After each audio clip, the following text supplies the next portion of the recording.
Okay guys, welcome back. I'm Laura Wilkie with Down Home with Lemon Pie, and it has been so long since we have done a book outlet order, but I have one right now for you guys that I wanted to share with you. It is right before Christmas, and these are some great gifts.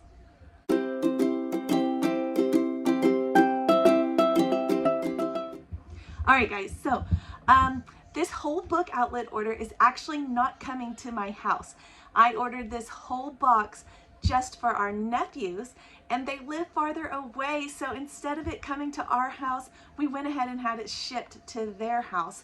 So super fun idea for gifts if you want to do that as well. We just packed up a box for the two of them. Her two boys are early teens and preschool age, so we packed up a box. We got them each 4 books to go inside of it. We spent because I spent just over $35, they did free shipping, so I did not have to pay for that. And it's a great deal because they got all kinds of cool stuff. So they didn't just get books. If you haven't used Book Outlet, the link is below. You do get $5 off if you use the link below.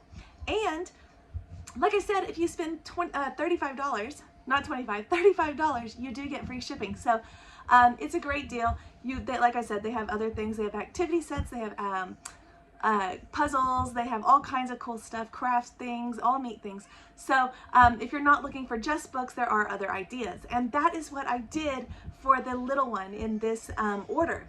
He is around the age of my twins. They are 4.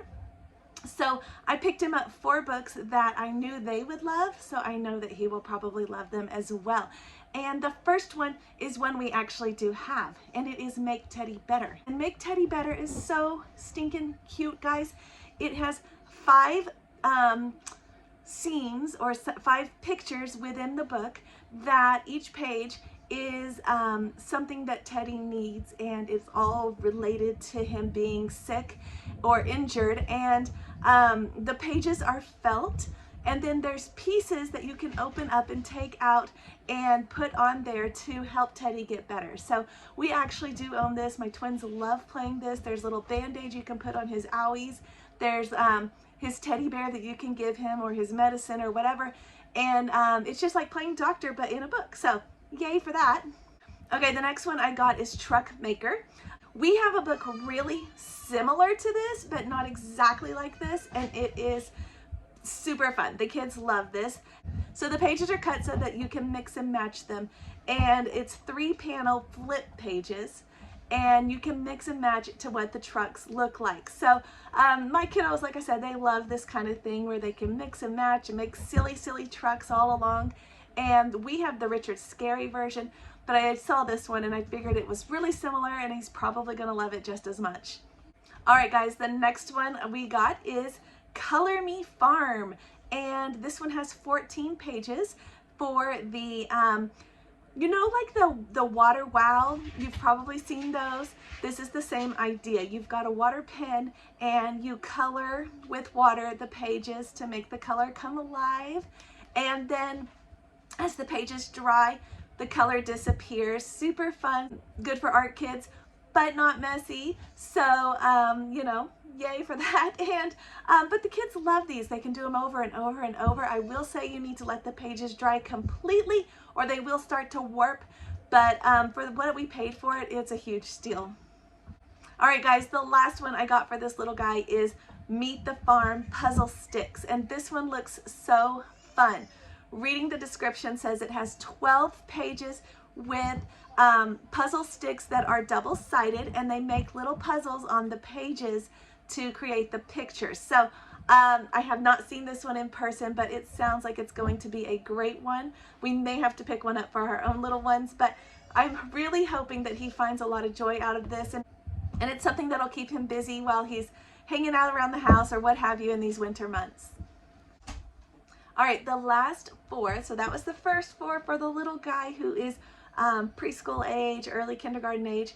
The next 4 are for early teenager age, okay? And even my 11-year-old loves these books. She has not read all of them, but I've read some and she's read some, and the ones we've read we've really enjoyed, and we got 2 others that we have not read. So we are excited about this next set of 4. And the first one I want to share with you guys is Among the Hidden series.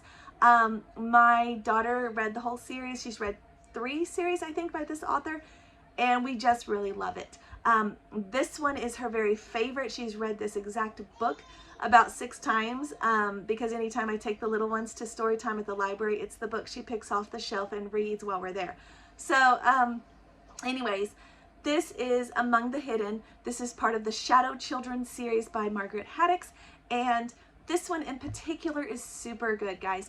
It is about kind of that dystopian, futuristic, but maybe not, society where in this one they have something called the population police. They have limits on how many children can be born, and this child is the 3rd child in the family. So he is the hidden child. He thinks growing up he is the only one, and he is living, they have to keep him hidden. He's in the basement. They can't bring him out. They can only have so much food for the family, so he doesn't get a lot of food. It's very, very reminiscent of what could be, or maybe what might be in some parts of the world. And so it's really, really good. But there are 7 books in this series. I think maybe 6. I think 7. Or I might be wrong. It might be 8. But don't quote me on that. But we've read all of them. We have the series, and it is super good. But basically he finds other hidden children. They rise up throughout the series. They rise up against what's going on and make things right, basically, is what happens throughout the whole series.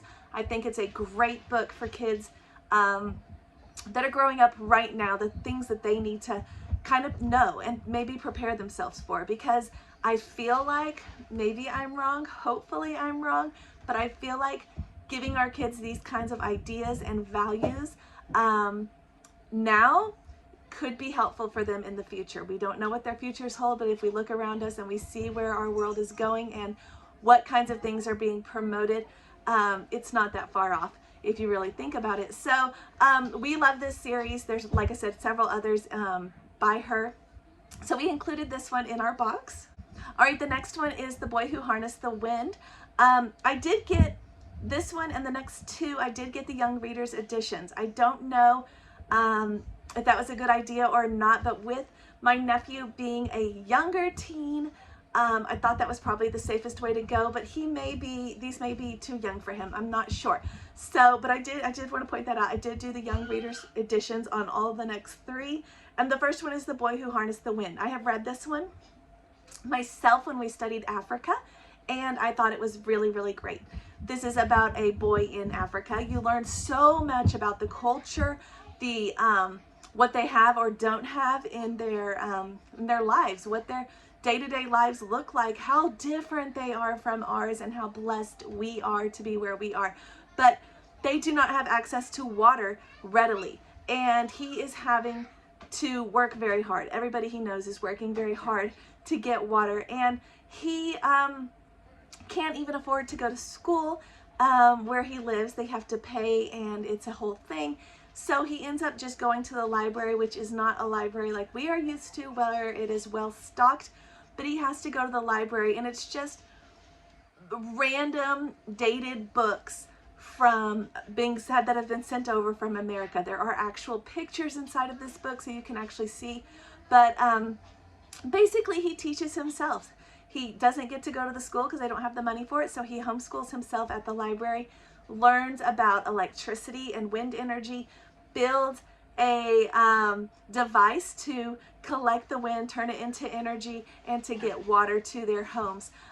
It is fascinating. You will find it fascinating. And one of those rags to riches stories, it goes on to tell you about his future after this, and it's just really good. So we've enjoyed it, and I hope he will too. The next one is one that I actually have not read, but it sounds so good. It is Lion, A Long Way Home, and this one, they are, from what I understand on the cover, they're turning it into a movie. So this is about Saru Brierley in India. When he was 5 years old, he was on a train, and somehow he gets lost on this train. And while he's on this adventure, he's lost. He can't find his family, from what I understand. And then he ends up living on the streets for several weeks while he's on the streets, somehow an orphanage finds him. He goes to an orphanage. They can't find his family, and he ends up being adopted by a family in Australia. So completely reversed, goes to a new home, and from what it seems, he is raised in a nice, wonderful home. I don't know about that one yet, but he always kind of had that idea of, what if, like, where was this really where I was supposed to be? And there were things he remembered about when he was living in India. And here's the really cool part. He uses Google Earth. Have you used Google Earth? You can actually zoom in on cities and streets and see things in other countries. So cool.